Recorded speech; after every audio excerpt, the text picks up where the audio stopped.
Hello dear students, my name is Lucky Ahuja and I am your EVS teacher for class 5th.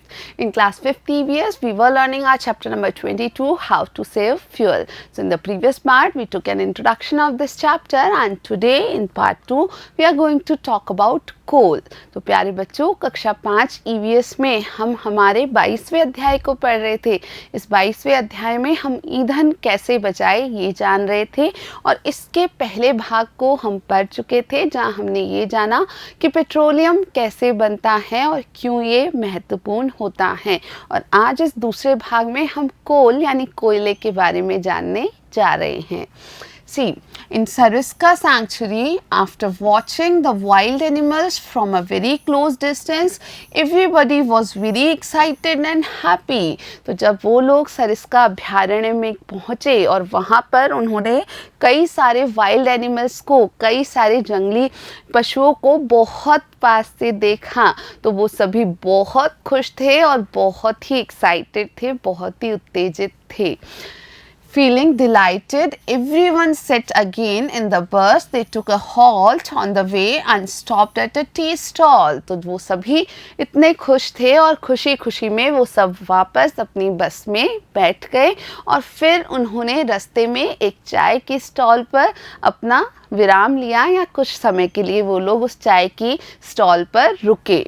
They saw that coal was burning in a fireplace. और उन बच्चों ने क्या देखा कि वहाँ उस चाय की थड़ी पर क्या हो रहा था कि जो कोल है या कोयला है उसको जलाया जा रहा था।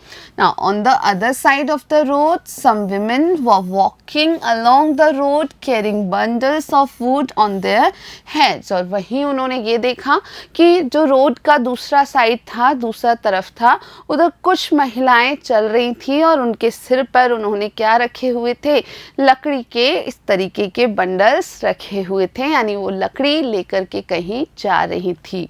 Now ultimately Vipul asked, from where do we get the कोल? तो तब जा कर के विपुल ने अल्टीमेटली पूछा वहाँ पर अपने टीचर से कि हमें ये कोल या कोयला कहाँ से मिलता है।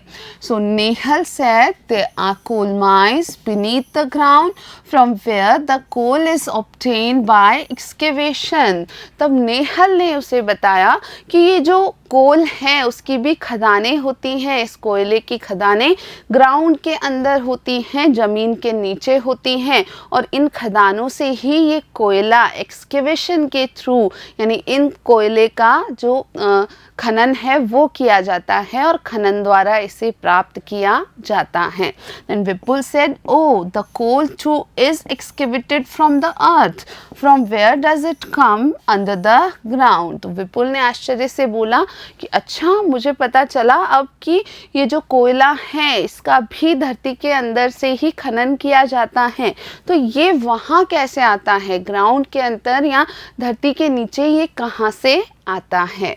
Now teacher said it was presumed that many years ago due to upheaval of the earth's surface and earthquakes etc. innumerable plants and trees got buried under the ground where there was no air. तब अध्यापक ने उन्हें बताया कि ये माना जाता है कि कई साल पहले कुछ ऐसी घटनाएं हुई जिनके कारण जो अर्थ की सरफेस यानी धरती की जो सतह थी उस पर काफ़ी उथल पुथल हुई, वहाँ काफ़ी भूकंप आए और इसके कारण बहुत ही सारे पौधे और पेड़ जो थे वो दब गए धरती के नीचे और इनके दबने के साथ ही वहाँ पर बिल्कुल भी वायु नहीं थी, यानी नीचे धरती में जिस जगह ये पेड़ पौधे जाकर के दब गए थे वहाँ बिल्कुल भी वायु या हवा नहीं थी।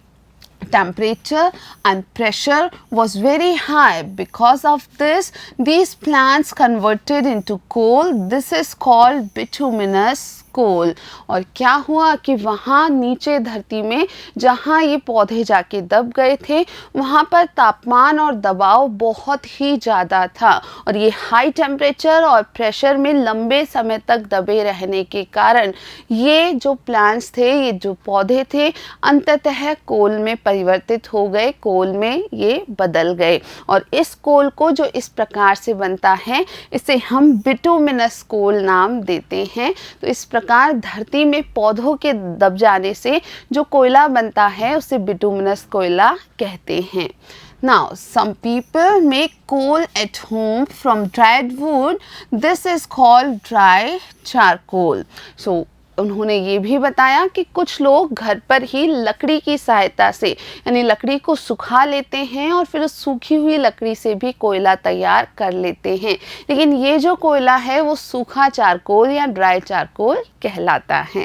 Then Vipul asked, are there coal mines also in our country, कि क्या हमारे देश में कोल माइंस भी हैं? तो विपुल को याद था कि हमारे देश में पेट्रोलियम मिलता है, तो विपुल ने पूछा कि जैसे हमारे देश में पेट्रोलियम मिलता है कुछ स्टेट्स में, क्या हमारे यहाँ पर कोयले की खदानें भी होती हैं?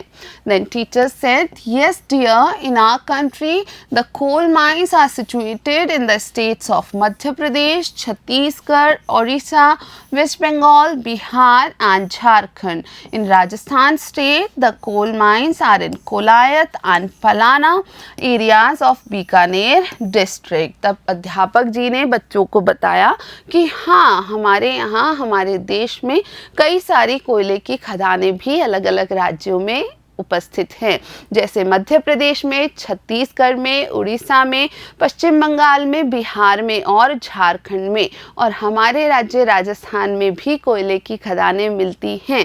तो हमारे राज्य राजस्थान में जो बीकानेर जिला है उस बीकानेर के कोलायत और पलाना नाम की जगहों पर कोयले की खदानें मिलती हैं।